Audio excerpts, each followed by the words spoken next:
welcome. Episode 134, Red Leaf Retrocast, retro gaming. We're here to talk some old games. Colin, Joey, how you doing? Very well. I hate you already. That was Joey, how are you doing? That was just in the spirit of our original Star Wars thing. Oh, no. Joey, still there, buddy? You didn't quit? Almost. Not shocked into silence by my amazing Yoda impression.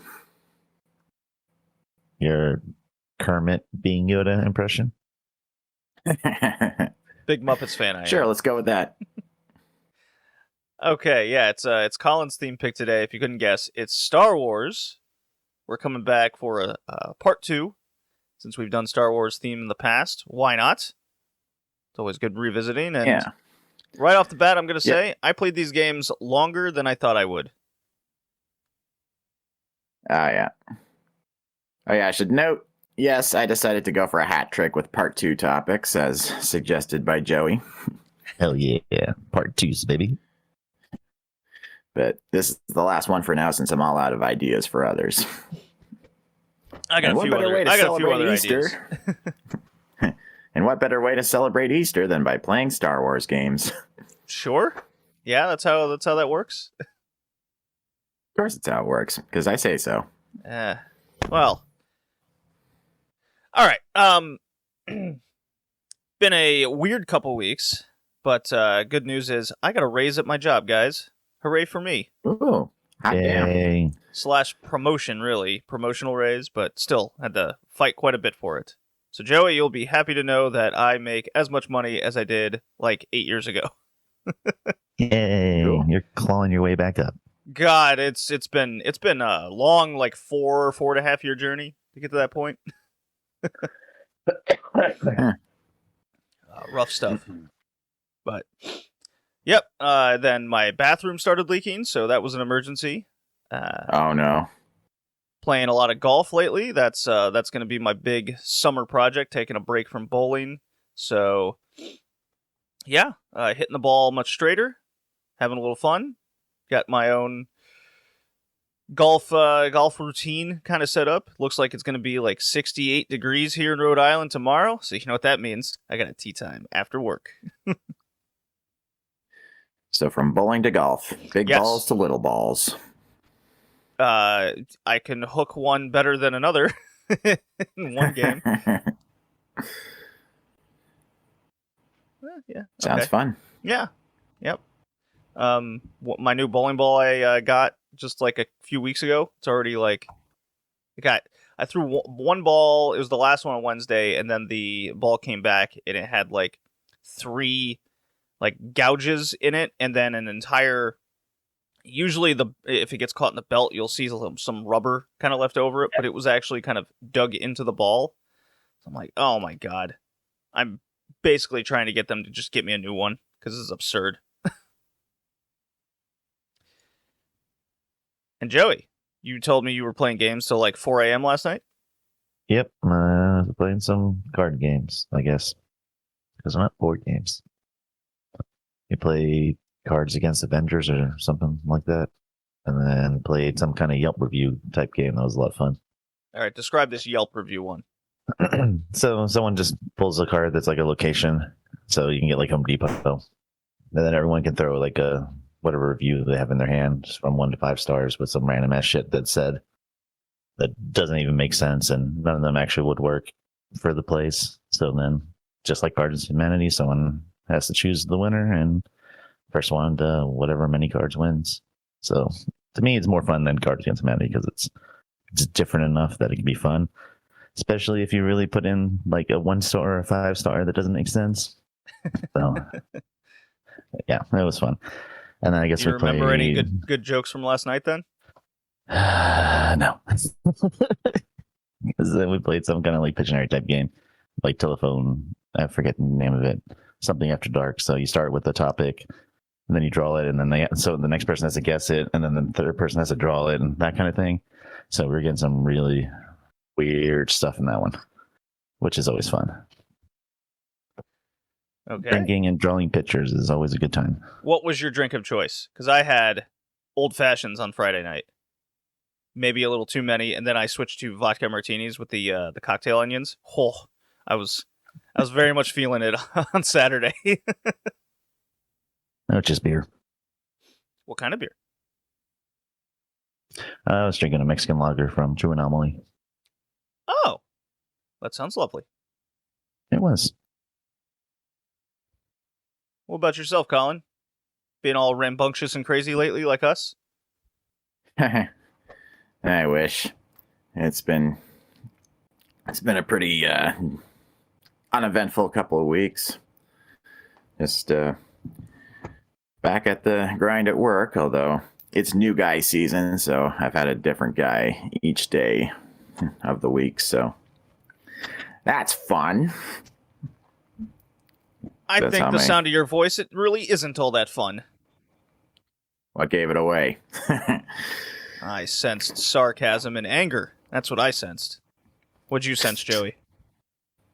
Excitement and happiness. Oh, okay. Opposite. Colin, what really was it? It was just tiring. Because I keep having to get used to a new person each day. And because it's just the way my job works. Every time new guys get trained, they spend a week just being bounced around from different partners. And all of us have to be shuffled around to get a new guy each day. Mm-hmm. And some guys are better than others. They became drivers, or they were just hired by Miller, my company, and then Just hired by Miller, you say? we gotta. Yeah, they've been trained, and then we gotta. Miller sucks. Core's way better. Yeah, at my job, it's always Miller time. Ew. That's a bad time. Sounds terrible. Yep, not even being drunk can keep the job from being exhausting. In this case. All right, guys. Yeah. What about video games? This is a video game podcast. Sometimes, I guess, maybe. Anybody play any besides the podcast games? I know we all played like 10 hours of each game. We tried to beat them all. You know, we got all crazy. But what about the non-podcast games? Yeah, I actually beat a couple games in the last 2 weeks. Oh, Joey, Oh, nice. give it to me. Give it to me I hard and got- fast. Come on.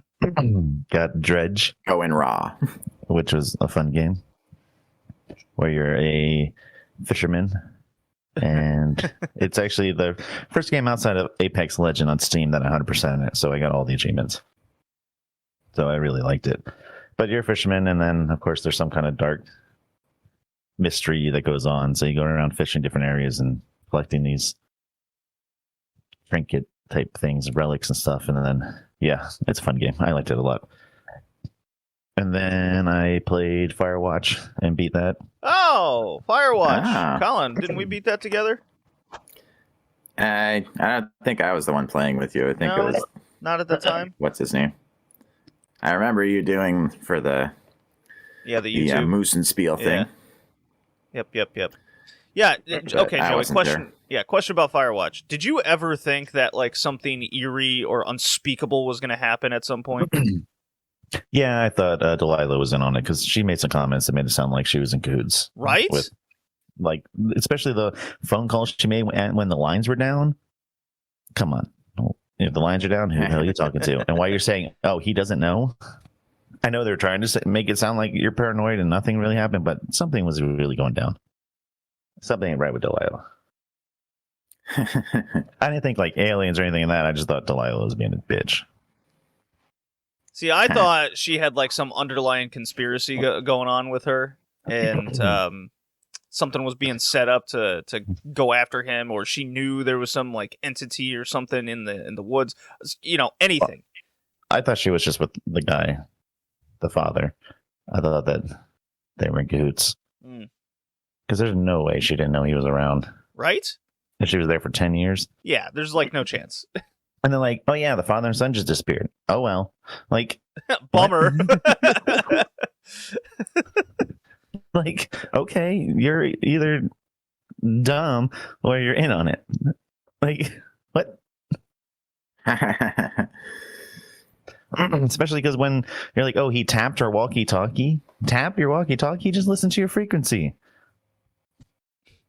And then she dropped off the new walkie-talkie on the other side of your area when she's on the north side and the southernmost area for you. Like, why didn't she just drop it off your cabinet if she was walking through your area?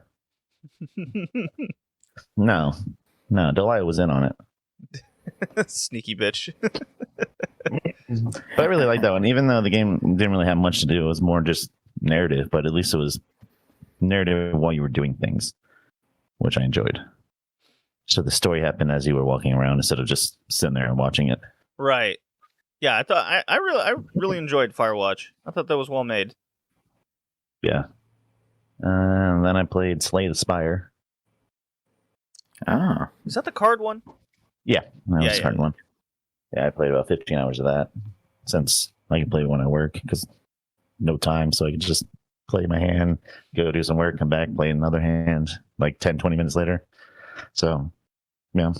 And then I got on the same thing a newer one called Across the Obelisk, which is also a card-based turn attack game, but you have 4 characters. So, yeah, been busy. There's a card game that you can get on Epic or I think Steam at this point, but it's essentially a horror card game. And like Markiplier and a bunch of other guys like that played it. It's really good. I'll get you the name later. I can't Yeah, get it right I think now. I know what you're talking about, but yeah, maybe I probably would like that one. Yeah, I played the hell out of that. It's a pretty quick play too. Like halfway through, I think it switches to a 2D game, which throws you off, and you kind of got to completely change your mindset over the game. It's pretty cool. As I hear my cat going nuts upstairs, I got PGA 2K23. That's what I got. Got it for $20. I'm full golf mode, guys, so bear with me. It's gonna be a lot of that. But I was messing around. Yeah, who Didn't saw even that? notice. Yeah. It's got Tiger Woods on the front, instead of golfer that's actually still good still. But yeah, it's really good. It's a really good golf game. Just the create your own course section of the game is worth it by alone. It's pretty incredible how in depth it is. And I was thinking, am I going to wait for the EA Sports, the Masters PGA game to come out? And I went, those usually aren't very good. But this one I'm pleasantly very happy with, especially for the price point that I got it. And then I don't know what possessed me, but I was just on eBay the other day, and there was a guy selling Super Paper Mario and then Paper Mario 64 for $25. And I went, yeah, give me that. So I've never played Super Paper Mario, and we've done Thousand Year Door on this podcast. Paper Mario 64. I've outside of talking about it on the podcast and whatnot, I've never really completely dove into that one. But I don't know. I'm in a very big Paper Mario mood. Who knows when I'm ever gonna be able to play those because I got priorities. Yeah, I got priorities with other games I want to play, but I have them now, and I'm pretty happy with that. Nice. Yeah. Colin, how about yourself? Just work? I've been playing more Returnal. Still at it, eh? I beat the 3rd boss. Oh, wow. Have you guys gotten that far? No. Nope, not at all. Game is hard. Joey, I'm beginning to think said, Colin is better at video games than us. Yeah, probably. Well, it helps that I drink coffee while I play it. get my brain going into overdrive. Is that what you Canadians call anabolic steroids? For gaming. All right. But yeah, I beat the third boss. Bang and Dream or whatever that energy drink is. that does not sound familiar. Bang. I see a lot of people with Bang. What about that drink KSI has? Is that any good? I don't know what KSI is. Good. You're better off for it. I only know of that name now because of Logan Paul on WWE. Huh. Yeah. Well, then I definitely don't know. Yep. But yeah, beat the third boss, and at that point, the game makes it look like that was the end, but I knew better. Mm-hmm. The game shows the main character managing to finally get out a distress call, and she gets rescued from the planet. Oh. Whereupon, in a montage, she lives out the rest of her life to a ripe old age, and dies of natural causes. And then she gets warped back to the beginning of her time loop, back on the planet she was stranded on. Only this time, some time has passed since we see her ship has rusted over and a bunch of foliage has grown over it. Oh. So that I get a new permanent item for my trouble. What a ripoff. 0 out of 10. So, okay, let me get this straight. You beat the third boss. That's supposed to end the time loop, supposedly. But all it does is really continue time. That's the thing. She got out the distress call after beating the boss, the main character. And then she gets rescued, so. But then again, once she died again of natural causes this time, and that triggers the time loop again. Right. But for whatever reason. Wait, okay, so she got off the planet and then continued her life, supposedly. Yes. Okay. But the thing is, I always thought the time loop was condensed to the planet. Yeah, I don't know about. I think that's part of the mystery there. I'm pretty sure it's like her own personal hell. Maybe it's the re-zero logic. Yeah, where it's concentrated on her. But there were still plot threads left dangling and stuff I hadn't quite gotten to on the planet by that point. So I knew that wasn't the end. There's still that big tower right next to the ship that I need to go up. Yeah. Okay. So then answer me this: after that time loop, that the game makes you think is the ending, does it make you completely start it over, or are you kind of back to can you skip those first 3 bosses? Is that possible?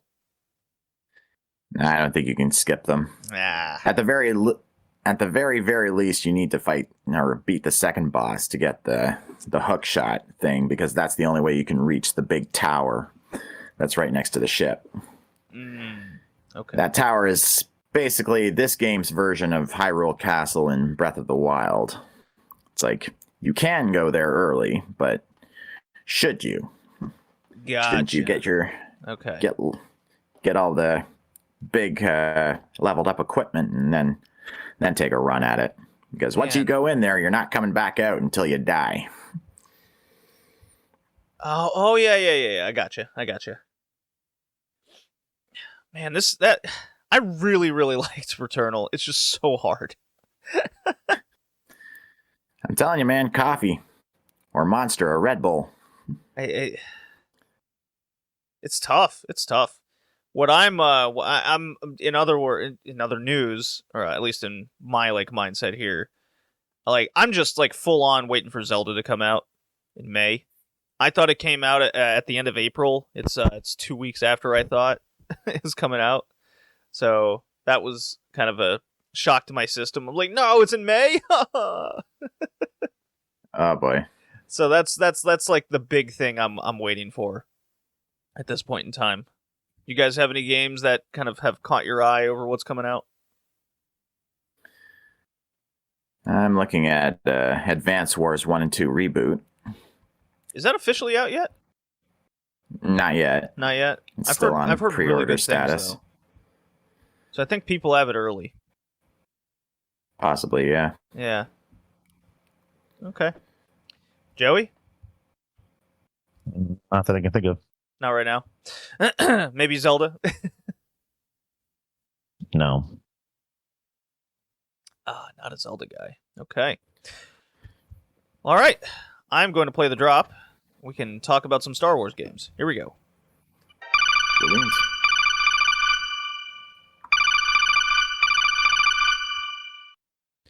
All right. Thank you, Metal Gear Solid ringtone. All right, Colin, bring us in. All right. I forget which game I listed first. Was it I guess I'll start with Jedi Knight. Yeah. So, Star Wars Jedi Knight Dark Forces 2 for the PC. Developed and published by LucasArts and released on the PC in North America on October 10th, 1997. That's right, folks. Another sequel to a game we've done before. That makes 3 so far this year. Excellent. Well, Can't 3 wait. 3 including the next. And I remember playing a demo of this way back when, and it was pretty fun, even if I never got to the point where I could use a lightsaber. Now, the plot is as follows. 1 year after the events of Return of the Jedi, Kyle Katarn, the main character of Star Wars Dark Forces, which we covered on the previous Star Wars cast, murdered his father years ago and wants to beat him to the location of a place called the Valley of the Jedi before Jarek gets to it and becomes all-powerful. And along the way, he becomes a Jedi himself.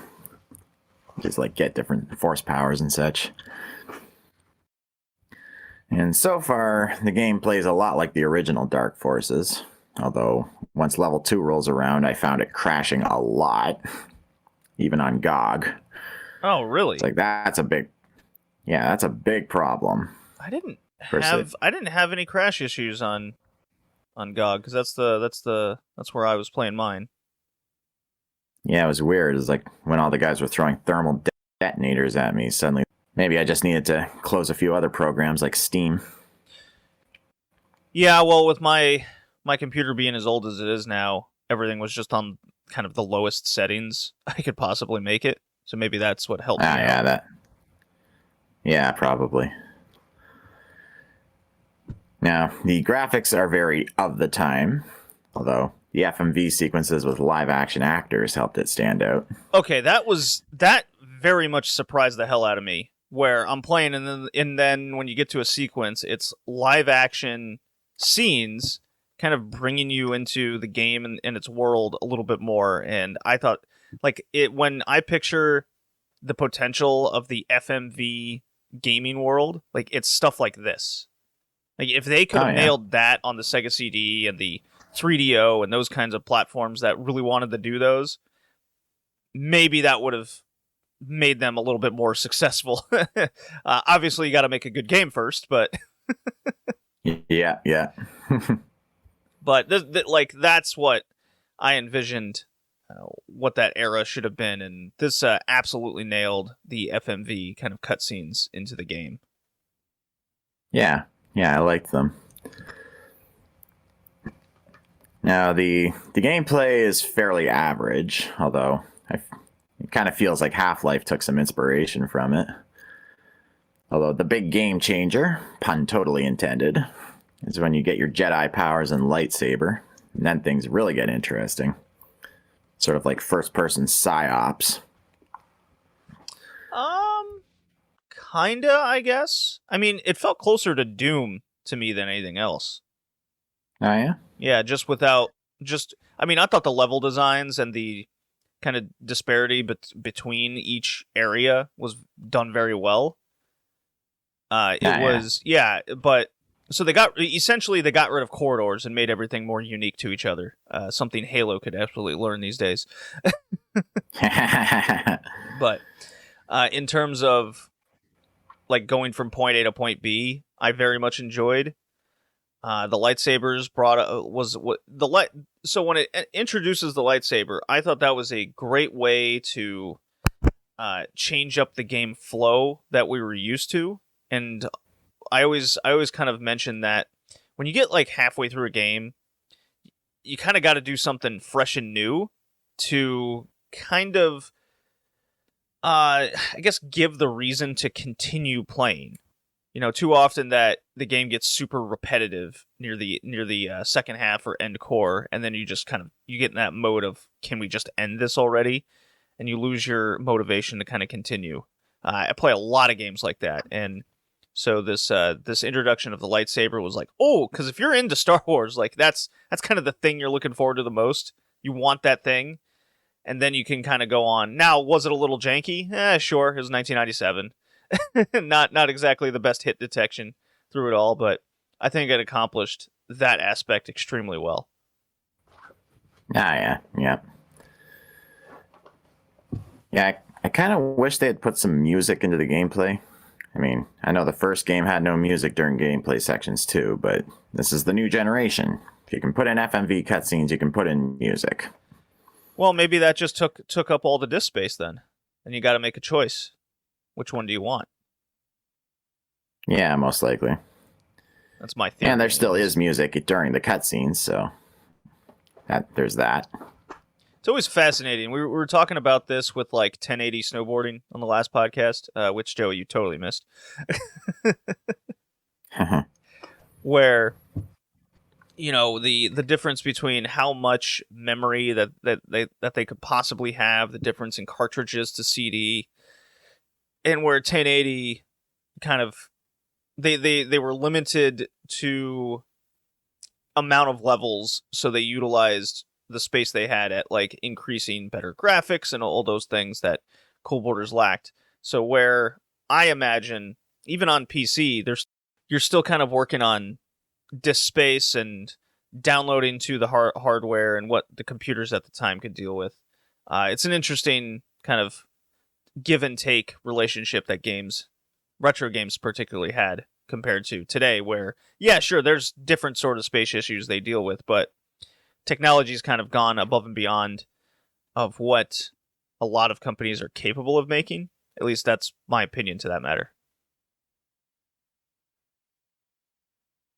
Makes sense. I'm not sure I have much more to say about this one. Well, Joey hasn't said anything yet.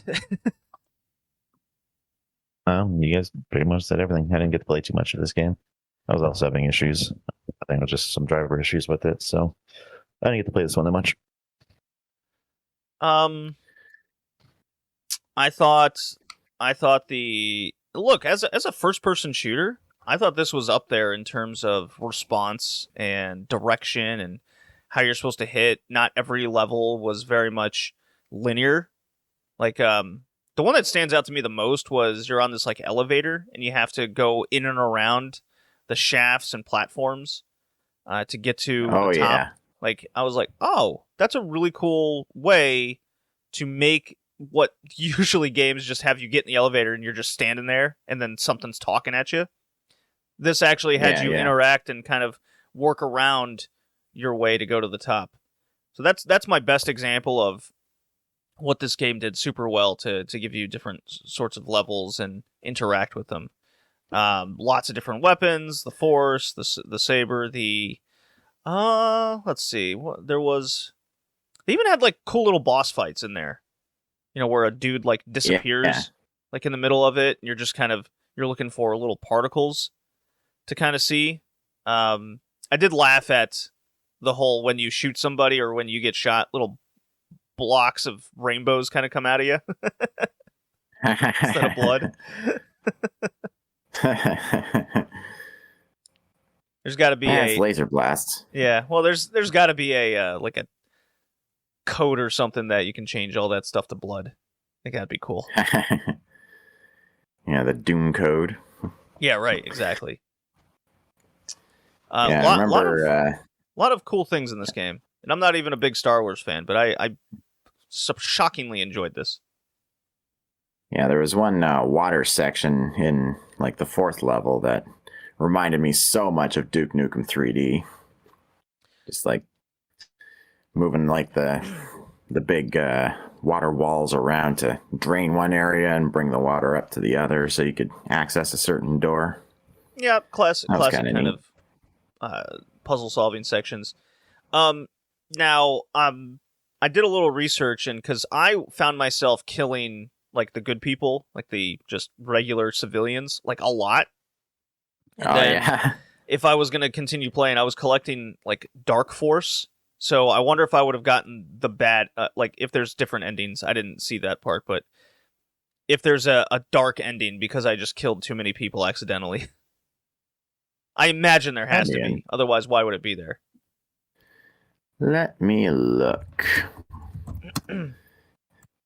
Be kind of like Mass Effect in that regard. Oh, that's a game I gotta play. Fuck. So much games to play. Not enough time. Yeah, I hear you. Fuck. Yeah, it looks like a quick Google search. There's an alternate ending if players killed many civilians throughout the game, an alternate ending is activated. Oh, I would have definitely gotten that then. I was just, you're in my way. I'm gonna kill you, even if I didn't mean to. There was no other way I was able to save these people. Yep. One ending, you become the ruler of the new empire, and the other, you just build monuments in the Valley of the Jedi. You know, this studio, LucasArts, they make some good ass games. Colin, Joey. Yeah. They really shouldn't have. Well, I'd like to say they shouldn't have gone under, but I don't think that was their choice. Yeah, didn't they get acquired and then they just got shut down? Probably by EA. Yeah, I think it was EA who got them. They were acquired by, let's see. Oh, hold on. Regained control over licensing Star Wars. Walt Disney Company bought them in 2012. And then the very next year, they shut them down. And they handed all their properties over to EA. So that was half right. Yeah. In 2021, they revitalized Lucasfilm's games brand. And I don't know what's happened since then, without going into the full. Yeah, that's, let's see here. Lucasfilms. Let me just look at their, like, a list. Do they have a list of games here? Yes. List of LucasArts games. They have archives, adventures. Okay. Because we've played a lot of them on the podcast. Yeah. Let's see. Maniac Mansion back in 87. Indiana Jones. Obviously, Monkey Island we've played. Grim Fandango. Grim Fandango. Star Wars. Oh, Zombies Ate My Neighbors.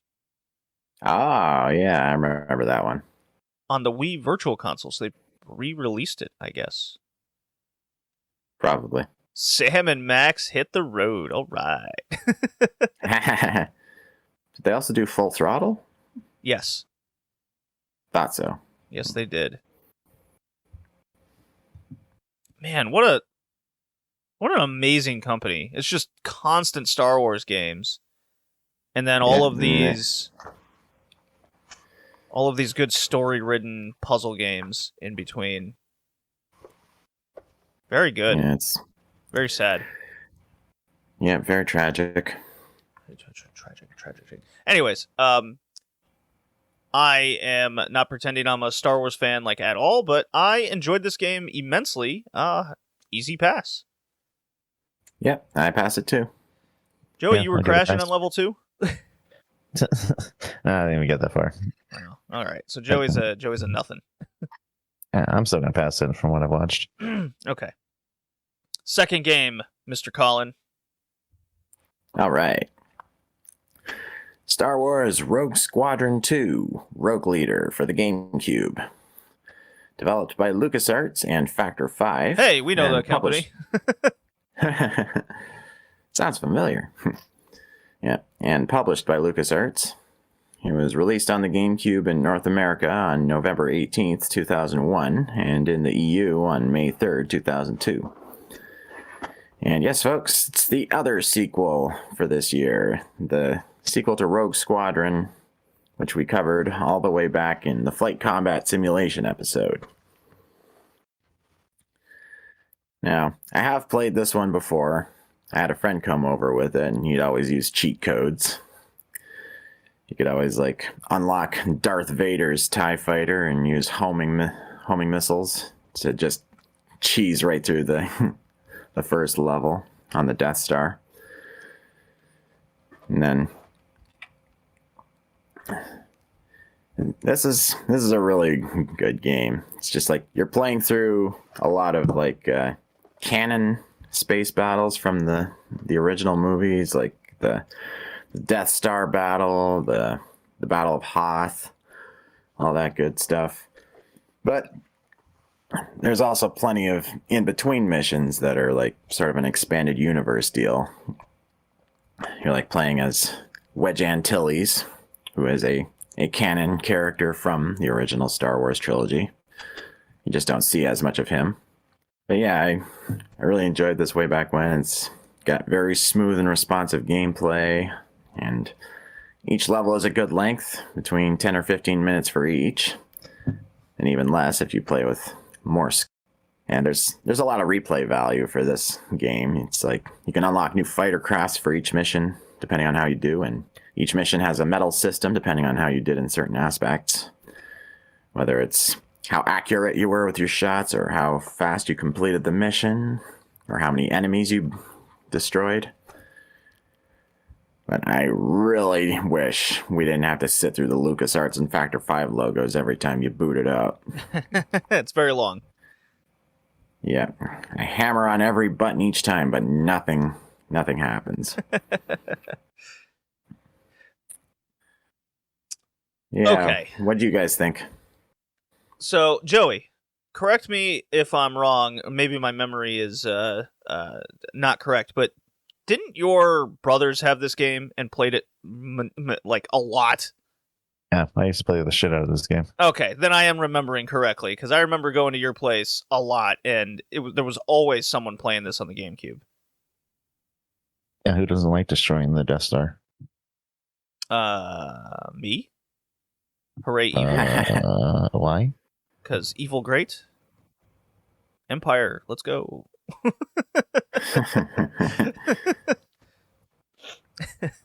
I thought this game was hard as shit. That was so difficult. Really? Yeah. Yeah, it can be challenging. Especially in the later levels. This was another example of me playing a lot more than I thought, but I played a lot of these like yesterday because I was like hungover and I'm just like sitting on the couch going, all right, I'll play. And I found myself dying at least 3 times per level, and then when I got to, I guess, the halfway point, I just could not get past like anything.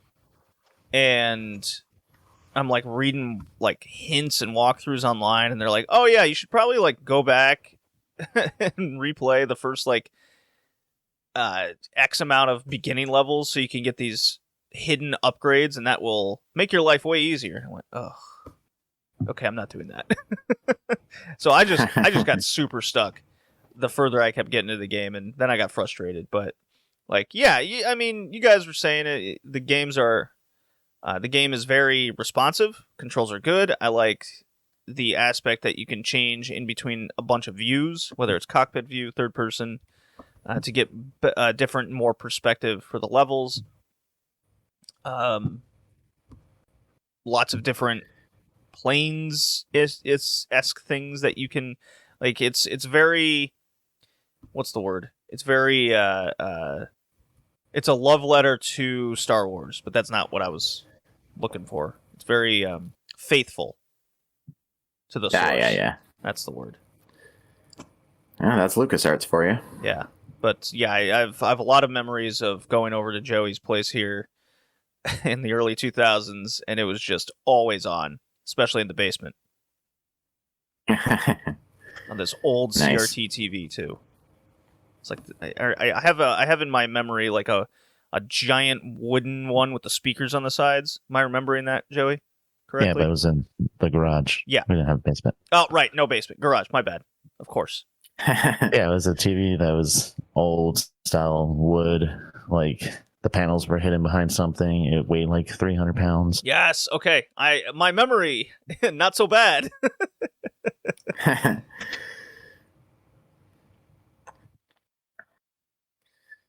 So more memories, Joey. More memories. Yep. Mm-hmm. Have you ever Fun beaten stuff. the game before? No, I don't think I've ever beaten it. I haven't either, but I still have fond memories of it.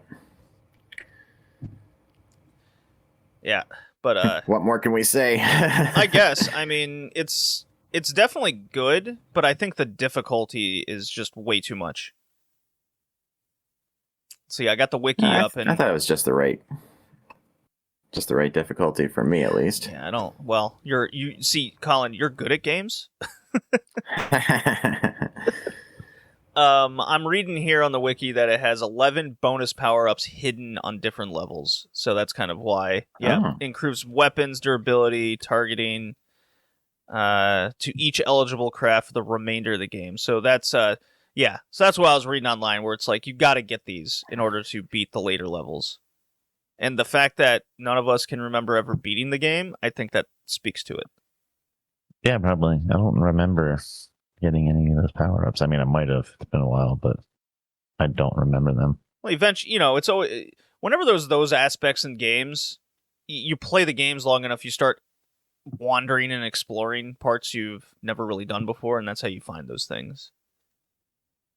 Yeah. Yeah. Yeah, I can remember doing stuff like that before.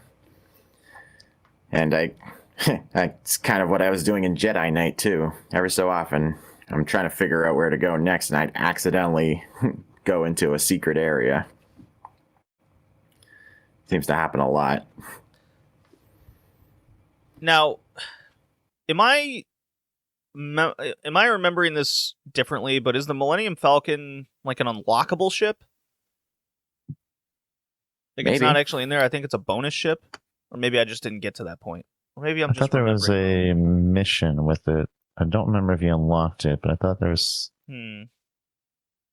Let me see this guy's playthrough, because I could have sworn it was in there at one point, but I don't remember if it was unlocked or if it was just for that mission. Maybe you unlock it with the mission, and then you can replay it with what's available. So there's Maybe a it's not. bonus Maybe you know mission what? with Maybe it. it's not a replayable craft, and you have to.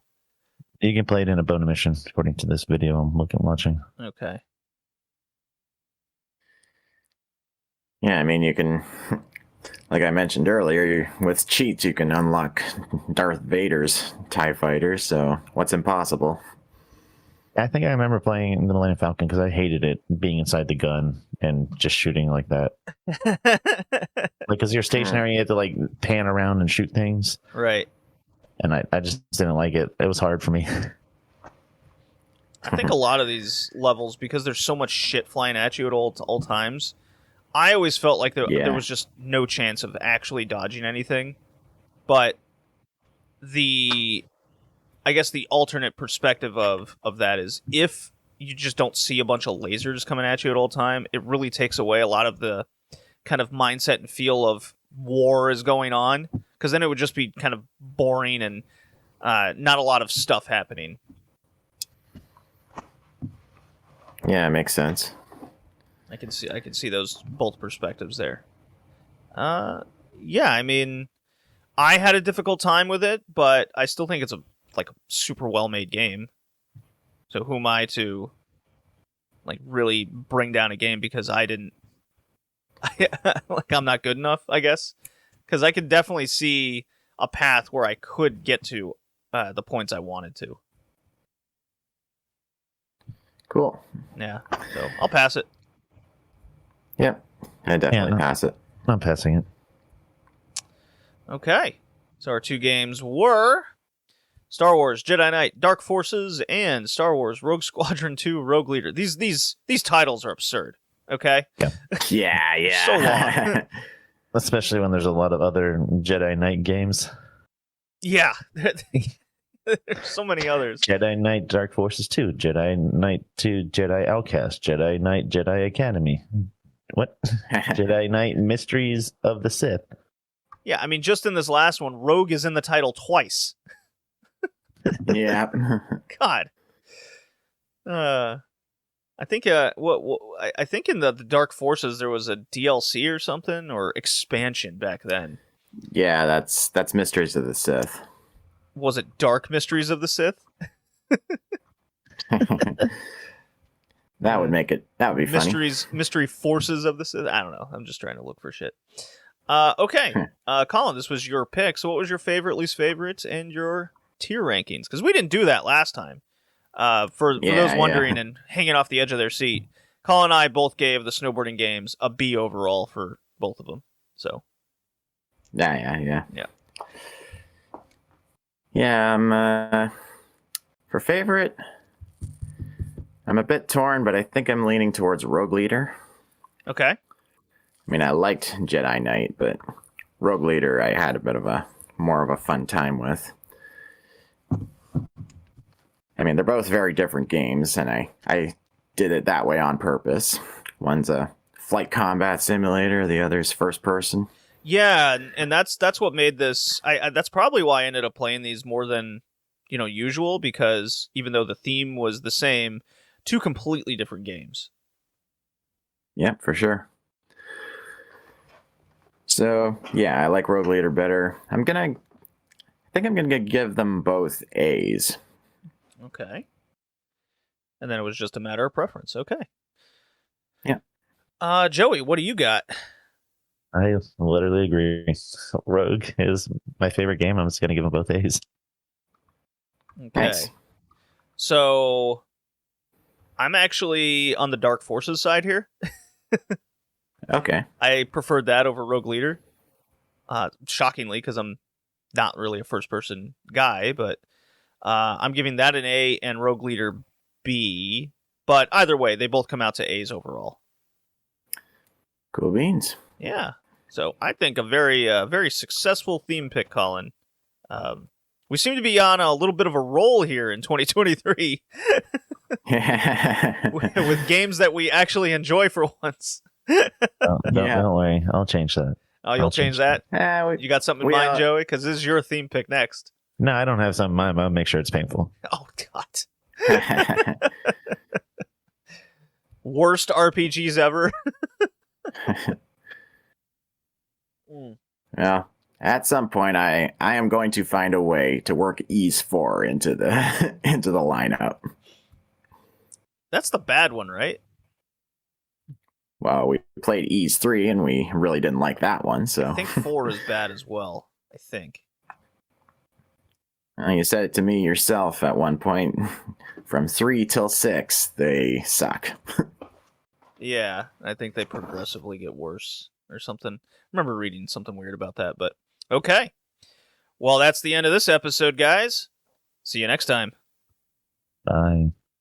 Bye now.